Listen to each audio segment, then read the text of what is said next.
Hello everyone and welcome to another video. Today your friend Dan will be recommending the top 10 isekai anime where main character is betrayed and comeback overpowered. If you're new here, please don't forget to subscribe as well as turn on the notification bell and leave a like if you enjoy the video. Now without further ado, let's start.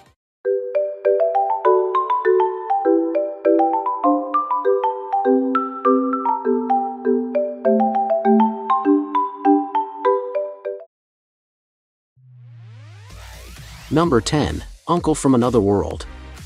After a fatal encounter with a truck, Takafumi Takaoka's uncle, Yusuke Ojisen Shibazaki, lies comatose for 17 years. When he finally regains consciousness, Ojisen begins to ramble in a foreign tongue and reveals that he had been transported to a magical world called Grand Bahamol. Takafumi dismisses his uncle's claims as nonsense until an incantation makes a cup of water hover in the air. In a flash of brilliance, the pair creates a YouTube channel to showcase Ojisen's magical abilities. The responsibility now falls on Takafumi's shoulders to acquaint Ojisen with everything that has transpired during his absence, including getting him up to speed with the internet, new technology, and surprisingly, the outcome of the 90s console war, the result of which was especially distressing for a hardcore Sega fan. With Ojisen's wisdom from his otherworld experiences, they grow their YouTube channel and tackle online comments and trolls. The journey of this uncle-nephew duo promises to be anything but conventional. Number 9. Tsukimichi Moonlit Fantasy. As part of a mysterious contract agreed upon by a goddess and his parents years ago, Makoto Masumi finds himself sent to another world to meet the goddess and become the hero. However, the deity deems Makoto to be hideous, refusing to even lay eyes upon him and revokes his heroic title. Disdainfully giving him the ability to understand all languages except the human language as compensation, the goddess drives Makoto off to the farthest edges of the wasteland, far from human civilization. Due to the disparity between Earth and this new world, Makoto's inherent physical and magical capabilities awaken, making him extremely powerful. He meets various demi-humans and mythical beings who all end up being captivated with his characteristics and join Makoto in building a new community where all of them can peacefully coexist.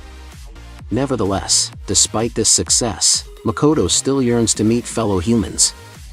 In a world where the goddess herself has barred him from interacting with his kind, it is up to Makoto and his companions to fulfill his desire and perhaps reform society along the way. Number 8. Rokka, Braves of the Six Flowers. An ancient legend states that with the revival of the demon god, six heroes, the Braves of the Six Flowers, will be chosen by the goddess of fate, granting them power to rise up against the fiends attempting to turn the world into a living hell. Adlet Mayer, self-proclaimed strongest man in the world, has arrived at the continent of Piena in hopes of becoming a brave. Although it doesn't go as smoothly as he had planned, Adlet is ultimately chosen as one of the six heroes shortly after being greeted by Nashatania Loa Piena Augustra, Crown Princess, and fellow brave. Rokka, Braves of the Six Flowers follows the two as they embark upon their destined journey to fight the demon god, intending to meet up with their fellow heroes at a small temple outside of the land of the Howling Demons, the Fiend's domain. However, when they finally unite, 7 heroes are present, and soon the others begin to suspect Adlet to be a fraud. Now on the run, Adlet must utilize his unique skill set and wit in a fight for his life to identify which member of the group is the true imposter before it's too late. Number 7. Sonny Boy.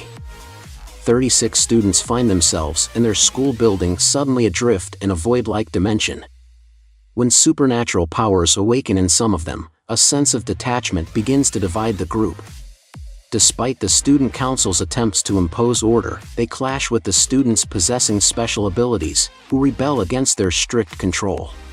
This conflict leads them to discover that this world has its own set of rules, and following them is necessary for survival. After one of the students decides to take a leap of faith, the school switches dimensions once again. While they deal with the unique challenges and circumstances that each world presents, the students must unravel the mysterious phenomenon and find a way back home.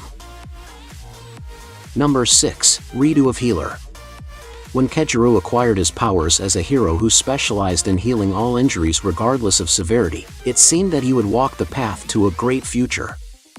But what awaited him instead was great agony. He was subjected to years of seemingly endless hellish torture and abuse.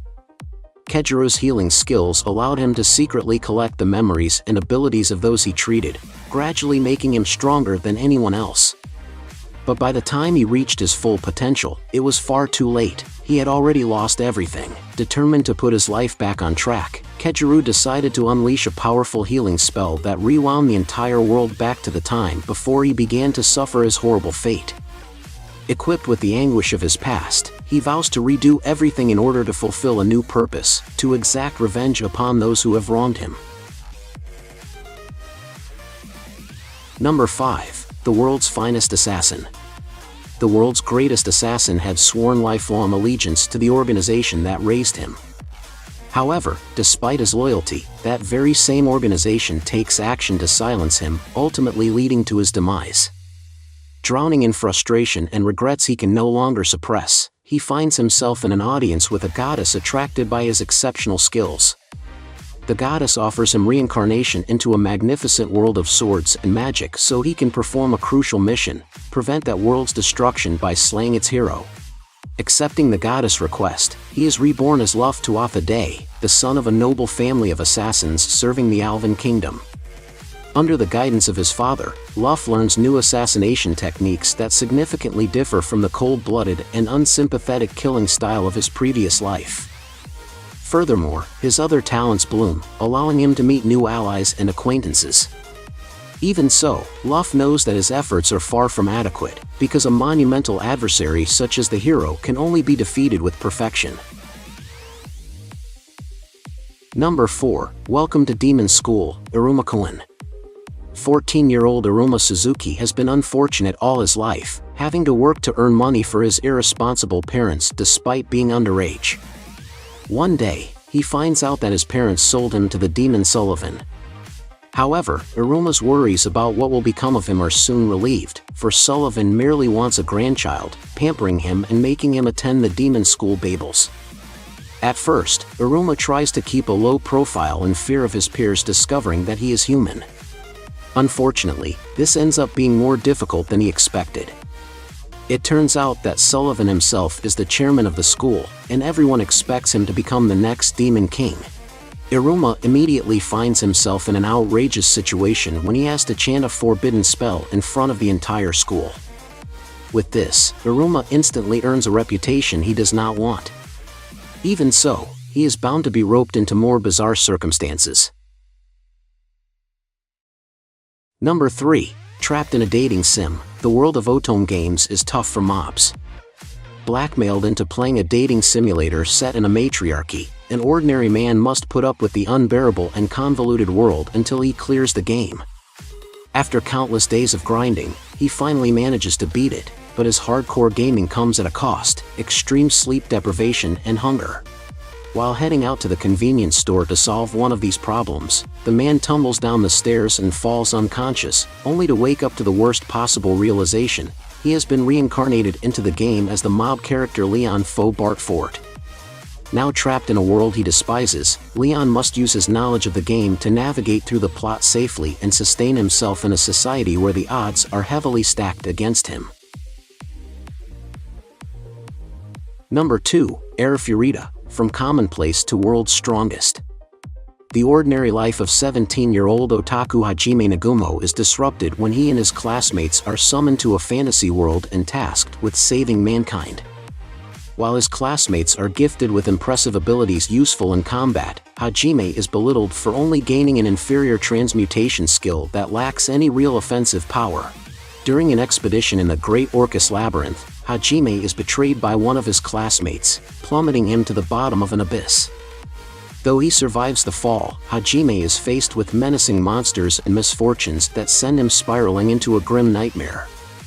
Desperate to live and return home one day, he resolves to fight for his survival, only to meet an imprisoned vampire he names Yu, who is also seeking to escape the labyrinth. Taking an interest in him, Yu and a few others along the way accompany Hajime on his journey to find a way back home, while steadily transforming from commonplace to the world's strongest. Number 1. The Rising of the Shield Hero. The four cardinal heroes are a group of ordinary men from modern-day Japan summoned to the kingdom of Melromark to become its saviors. Melromark is a country plagued by the waves of catastrophe that have repeatedly ravaged the land and brought disaster to its citizens for centuries. The four heroes are respectively bestowed a sword, spear, bow, and shield to vanquish these waves. Naofumi Iwatani, an otaku, becomes cursed with the fate of being the shield hero. Armed with only a measly shield, Naofumi is belittled and ridiculed by his fellow heroes and the kingdom's people due to his weak offensive capabilities and lackluster personality. When the heroes are provided with resources and comrades to train with, Naofumi sets out with the only person willing to train alongside him, Malty Melromark. He is soon betrayed by her, however, and becomes falsely accused of taking advantage of her. Naofumi then becomes heavily discriminated against and hated by the people of Melromark for something he didn't do. With a raging storm of hurt and mistrust in his heart, Naofumi begins his journey of strengthening himself and his reputation.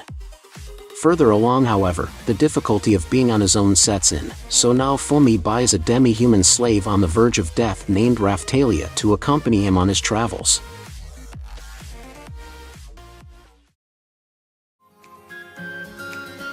Well everyone, that's it for today's. If you enjoy the video, don't forget to leave a like and subscribe to the channel, and if you're new, remember to hit the notifications button for more upcoming video. See you guys in the next one.